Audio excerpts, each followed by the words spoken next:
Get ready. Tamil shorthand 120 words per minute. Second paper. Trial dictation. 15 seconds. 10 seconds left. 5 seconds left. Get ready. Start. மாண்புமிகு பேரவைத் தலைவர் அவர்களே, மருத்துவத்துறை மானியக் கோரிக்கை விவாதத்தில் பேசுவதற்கு வாய்ப்பளித்த தங்களுக்கு முதற்கண் எனது நன்றியை தெரிவிக்க விரும்புகின்றேன். எங்களது கட்சியின் சார்பாக பேச அனுமதித்த எதிர்க்கட்சித் தலைவர் அவர்களுக்கும் நன்றி சொல்ல விரும்புகிறேன். தலைவர் அவர்களே, இந்த ஆண்டு உலக வங்கி மூலம் நமது அரசுக்கு சுமார் 3000 கோடி ரூபாய் அளவுக்கு கடன் தரப்பட்டுள்ளது என்பது மகிழ்ச்சிக்குரிய செய்தியாகும். இதனை பயனுள்ள வகையில் செலவிட வேண்டுமென்று கேட்டுக்கொள்ள விரும்புகின்றேன். இது சம்பந்தமாக நான் மாண்புமிகு அமைச்சர் அவர்களிடம் ஒரு கோரிக்கை வைக்க விரும்புகிறேன். மேல்நிலை பள்ளிகளில் சுகாதார கல்வியை ஒரு பாடமாக வைக்க வேண்டும். இதனால் நோய் தடுப்பு பற்றி வருகின்ற தலைமுறை விழிப்புணர்வு பெறும் என்பதை இங்கே சுட்டிக்காட்ட விரும்புகின்றேன். அடுத்ததாக, கிராம பகுதிகளில் உள்ள மக்கள் தங்கள் உடலிலே என்ன நோய் இருக்கின்றது என்று கூட தெரியாமல் வாழ்ந்து வருகிறார்கள். அப்படிப்பட்ட மக்களின் நலனுக்காக கிராமங்கள் தோறும் ஒவ்வொரு மாதமும் மருத்துவ முகாம்கள் நடத்திட வேண்டுமென மாண்புமிகு அமைச்சர் அவர்களை கேட்டுக்கொள்ள விரும்புகிறேன். இதன் மூலம் ஆரம்ப நிலையிலேயே நோய்களை கண்டறிய முடியும் என்பதை சுட்டிக்காட்ட விரும்புகிறேன். அடுத்தபடியாக, இளம் வயதினர் தற்கொலை செய்து கொள்ளும் எண்ணிக்கையில் தமிழ்நாடு 3வது நிலையில் உள்ளது. எனவே வாழ்க்கையில் ஏற்படக்கூடிய சவால்களை இளைஞர்கள் துணிவுடன் எதிர்கொள்ள அவர்களுக்கு மனநல ஆலோசனை வசதியை குறிப்பாக மேல்நிலை பள்ளிகளில் அரசு உருவாக்கித் தர வேண்டும்.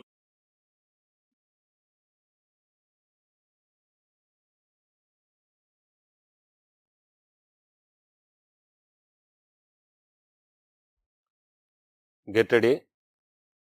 Tamil shorthand 120 words per minute. Second paper. Code number of the question paper 1990. 1990. இந்த உரைப்பகுதி நிமிடத்திற்கு 120 சொற்கள் வீதம் படிக்கப்படும். படிக்கப்பட்டதை சுருக்கெழுத்தில் எழுதி கொள்ள வேண்டும். அதன் விரிவெழுத்து வடிவத்தின் அளவில் 1/3 ஒரு பங்கிற்கு மிகாமல் அயற்கூற்றில் கடந்த கால வினை சொல்லாக்கத்தில் தகுந்த தலைப்புடனும் உட்தலைப்புடனும் பொழிப்பு அறிக்கையாக சுருக்கி அளிக்க வேண்டும். சுருக்கி அளிக்கப்பட்ட விடையில் உள்ள வார்த்தைகளை எண்ணி விடையின் கடைசியில் குறிக்க வேண்டும். அதேபோன்று உங்களது சுருக்கெழுத்து திறனுக்காக 5 மதிப்பெண்கள் ஒதுக்கப்பட்டுள்ளன. நீங்கள் விரிவெழுத்தில் எழுதும்போது கையெழுத்து தெளிவாக இருக்க வேண்டும். வரிகளுக்கு இடையே உரிய இடைவெளியும் இருக்க வேண்டும். Get ready. 30 seconds.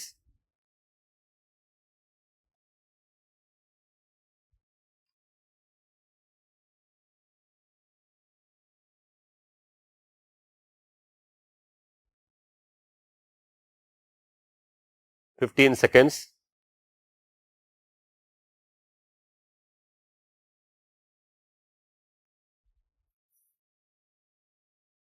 5 seconds.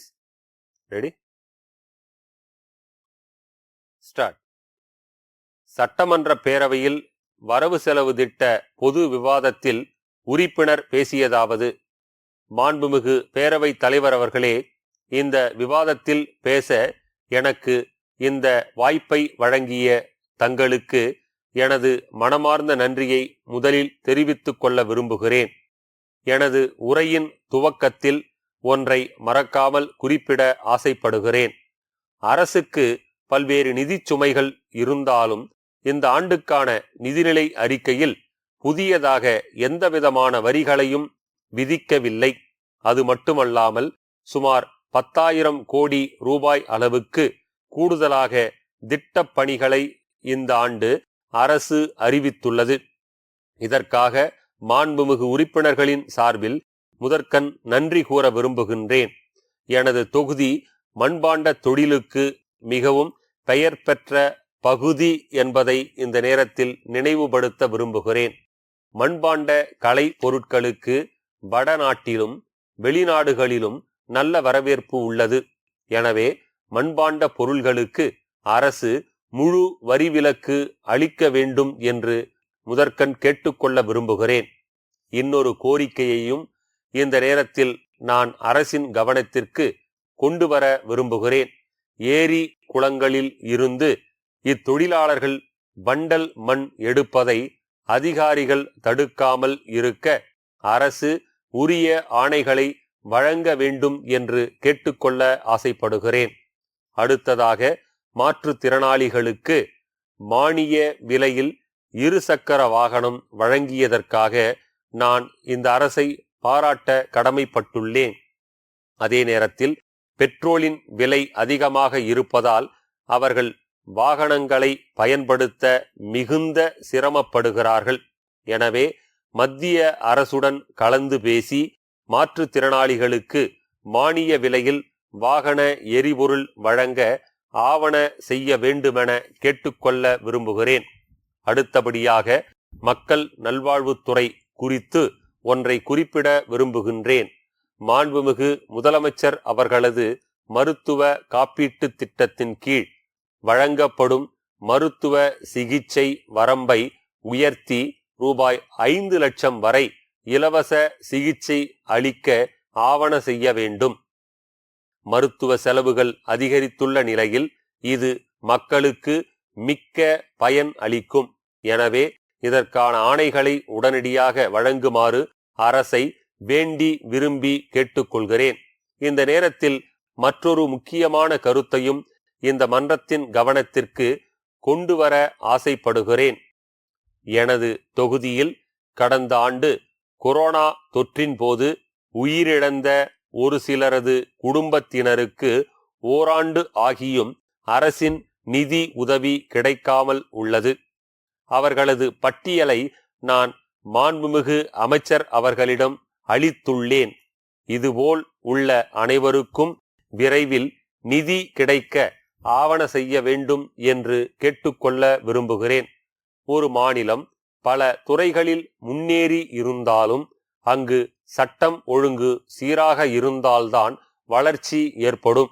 அந்த வகையில் நமது மாநிலம் எப்பொழுதுமே அமைதி பூங்காவாக விளங்கி வருகின்றது என்பதை கண்டு மெத்த மகிழ்ச்சி அடைகிறேன். அதே நேரத்தில் வெளிமாநிலங்களில் இருந்து ஒரு சிலர் இங்கு வந்து குற்றச் செயல்களில் ஈடுபட்டு செல்வதாக செய்திகள் வருகின்றன. அதனையும் அரசு உடனடியாக தடுத்து நிறுத்த வேண்டுமென்று அன்போடு கேட்டுக்கொள்ள ஆசைப்படுகிறேன்.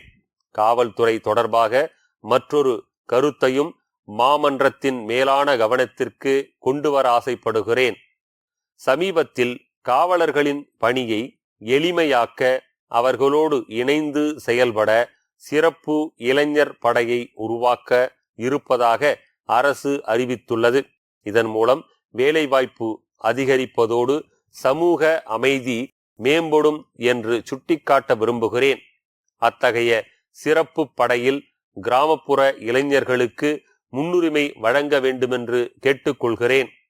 நிறைவாக இந்த ஆண்டு வரவு செலவு திட்ட அறிக்கையில் கூடுதலாக 5,000 கோடி ரூபாய் பயிர்க்கடன் வழங்கி இருப்பதை பாராட்டுகின்றேன். பேச வாய்ப்பளித்ததற்காக நன்றி கூறி எனது உரையை நிறைவு செய்கின்றேன்.